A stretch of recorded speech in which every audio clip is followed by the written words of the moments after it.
आज हमारे साथ दो कंपनियों का मैनेजमेंट जुड़ जा रहा है। सबसे पहले हमारे साथ जुड़ रहा है एलिकॉन इंजीनियरिंग का मैनेजमेंट। कंपनी गियर और माइनिंग हैंडलिंग इक्विपमेंट्स बनाती है। डिफेंस के स्टील की कीमतों में कमी और जर्मनी में ओईएम कस्टमर मिलने जैसे कई फैक्टर्स कंपनी की ग्रोथ की आगे की योजना क्या है, क्या ये इसको ड्राइव करेंगे, उस पर बातचीत करेंगे। हमारे साथ जुड़ गए हैं एलिकॉन के ग्रुप सीएफओ कमलेश शाह। कमलेश जी, बहुत शुक्रिया आपका समय देने के लिए। सर, स्वागत है 18 स्वदेश पर।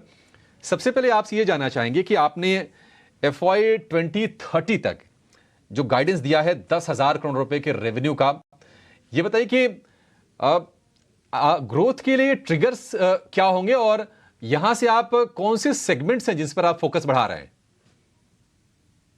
जो हमारे लिए ग्रोथ का जो सेक्टर्स है, एक तो India itself is the sector कि जहाँ पे नेक्स्ट 3 साल, अगले 3 साल के लिए हमें क्लियर विजिबिलिटी है फॉर द ग्रोथ। और उसी तरह से हम लोग एक्सपोर्ट पे भी अभी पूरा फोकस कर रहे हैं। एंड एक्सपोर्ट में हम ज्यादातर ओईएम बिजनेस के ऊपर फोकस कर रहे हैं, जो अभी तक हमने देखा है कि हमें अच्छा रिस्पॉन्स भी मिला है। एंड हमने इसी तरह से, अगर आप देखते हो कि अब तो Q2 तक हमने ऑलरेडी 7 ओईएम ऑलरेडी हमने टाइप करके रखे। वंस हमारा कमर्शियल प्रोडक्शन चालू हो जाएगा, उसके बाद हमारे लिए वेस्टर्न कंट्रीज के जो संभावना है पूरा ओपन हो जाएगा विथ लेस एफर्ट्स। एंड अभी देखते हैं जिस तरह से के यूरोपियन और वेस्टर्न कंट्रीज में सप्लाई चेन पूरा डिस्टर्ब हुआ है, और due to the other sectors which are not working और द हाई इन्फ्लेशन, उसके हिसाब से एलिकॉन को we are getting the good response. And OEM customers भी अल्टरनेट सप्लाईज को भी देखना चाहते हैं, जहां पे अभी इंडिया का प्रोडक्ट भी उनको they are accepting and they are respecting well. जी, कमलेश जी, एक और चीज बताइए कि जो गियर बॉक्स वाला जो बिजनेस है, उसको लेकर आपके प्लान्स क्या हैं? किस तरह की रेवेन्यू की क्षमता आप उसमें देख रहे हैं और क्या आउटलुक हमसे शेयर करना चाहेंगे आप? अभी हमारा पूरा फोकस जो है वो improve continuous improvement on supply chain, जहाँ पे हमने ऑलरेडी एक लेवल पे हमने माइलस्टोन रीच किया है, but still we think there are optimization is still available for us. दूसरा जो हमारा फोकस है वो है R&D और इनोवेशन के ऊपर है। और जो तीसरा फोकस है वो किस तरह से हम लोग कॉस्टिंग के ऊपर ज्यादा फोकस कर सकते। सो ये तीनों चीज जो है वो that will help us to get the more business in the western countries, और वही हमारा भी फोकस है। ये फोकस के हिसाब से एक तो ऐसा होगा कि हमें रेवेन्यू की आशाएं भी हमारा खुलती है ज्यादा, और दूसरा प्रॉफिट मार्जिन भी इंप्रूव होता है। और अगर आप गियर के लिए बात करते हो तो पूरा फोकस अभी जो जिस तरह से हमारा चल रहा है और जिस तरह से हमें पॉजिटिव रिस्पॉन्स मिल रहा है, और जिस तरह से we are getting the orders from the western country particularly Europe से, वो हमें ज्यादा मोटिवेट भी कर रहा है कि हम लोग और हमारा एफर्ट लगाए। जी, कमलेश जी, एक और चीज़ है, हम आपके जो डेटा है कंपनी से जुड़े हुए देख रहे थे, मार्जिन्स 25% पर हैं। क्या आपको लगता है कि ये आप सस्टेन कर पाएंगे, ये मार्जिन आप बरकरार रख पाएंगे लॉन्ग टर्म में? और अगर इसको बरकरार रखना है तो ग्रोथ के ड्राइवर्स क्या होंगे यहां से? अगर आप देखोगे कि हमने बिगिनिंग ऑफ द ईयर में हमारा जो मार्जिन का प्रोफाइल था, हमने 22% दिया था कॉन्सोल लेवल पे। सो अभी का हम जो देखते हैं हमारा जो मोमेंटम है, जिस तरह से द कॉस्ट और ये सब पूरा ड्राइवर जो पॉजिटिव या फेवरेबली वर्क करता है, 23.5% से 24% तो एटलीस्ट हम सस्टेनेबल मार्जिन है गोइंग फॉरवर्ड हमारे।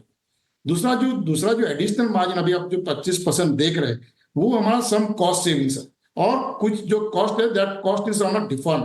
कहते सपोज हम लोग जो बिजनेस डेवलपमेंट के ऊपर जो हम लोग जो खर्च करने वाले थे, वो खर्च हमने पोस्टपोन किया, बिकॉज हमें लगता है कि अभी उतना खर्च करने की जरूरत नहीं है, जिस तरह से हमें विजिबिलिटी और जिस तरह से हमें ये मिलता है उसके हिसाब से। कमलेश जी, एक आखिरी सवाल, सर ये बताइए कि यहाँ से पूंजी जुटाने को लेकर क्या प्लान्स हैं? किस तरह से आप कैपेक्स करने जा रहे हैं आगे? Company totally debt free company है।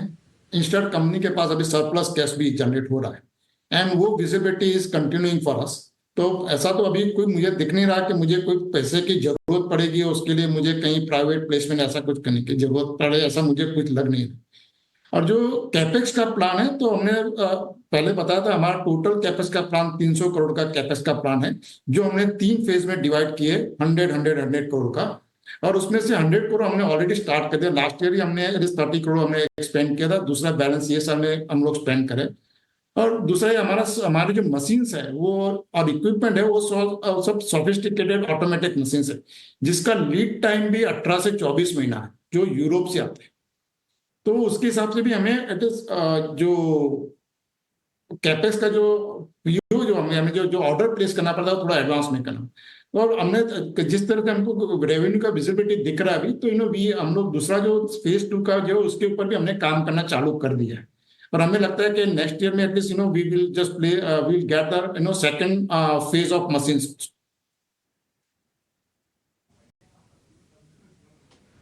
ठीक है कमलेश जी, बहुत अच्छा लगा आपसे बातचीत करके सर, और बहुत ही आपने क्लैरिटी के साथ एक एक चीज़ों को हमें समझाया भी। बहुत शुक्रिया आपका समय देने के लिए और थैंक यू, हमसे बातचीत शुक्रिया। करने के लिए। तो एलिकॉन इंजीनियरिंग आज 5-6% के आसपास की तेजी है, लेकिन विनीत सर, जैसा कि कमलेश जी कह रहे थे कि सरप्लस कैश है, डेट फ्री कंपनी है, आगे की ऑर्डर विजिबिलिटी ठीक है, मशीन्स इनकी सोफिस्टिकेटेड है नहीं है, तो बहुत टेंशन नहीं है यहाँ से। अगर हम शेयर के बारे में आपसे पूछें, आज तो अच्छी तेजी है ही, लेकिन किसी को अगर कंपनी को पढ़कर, मैनेजमेंट को सुनकर अगर कॉन्फिडेंस आ रहा हो, क्या वो ठीक है? क्या आप भी पैसे लगाने की सलाह देंगे? देखिए, प्राइस भी काफी चल चुका है और अनडाउटेडली बेहतरीन कंपनी है। हम्म। पर आप यहाँ से अगर बहुत हाई एक्सपेक्टेशन रखते हैं कि आपको बड़े पैसे कमाने को मिलेंगे, तो मुझे लगता है कि आप थोड़ा सा डिसअपॉइंट हो जाएंगे, क्योंकि प्राइस में ऑलरेडी डिस्काउंटेड है ये। और हमारे अनुसार आपको एक 10% का अपसाइड 1 साल में इसमें मिल सकता है। इनकी जो मार्जिन एक्सपेंशन हुए वो पॉजिटिव सरप्राइज है, पर वो जो पिछले दिनों का जो मूवमेंट आया है उसमें हमें लगता है वो फैक्टर इन हो चुका है। इसलिए हम इस पे होल्ड की राय देंगे और एग्रेसिवली बाइंग की राय नहीं देंगे। बाय ऑन डिप्स ही बनेगा ये इन्वेंट्री। ठीक है, बहुत एग्रेसिव नहीं होना है, लेकिन गिरावट पर खरीदारी करने की सलाह है। शेयर चला हुआ है तो थोड़ा सा सोच समझकर आपको इसमें निवेश करना है। एक छोटा सा ब्रेक लेंगे।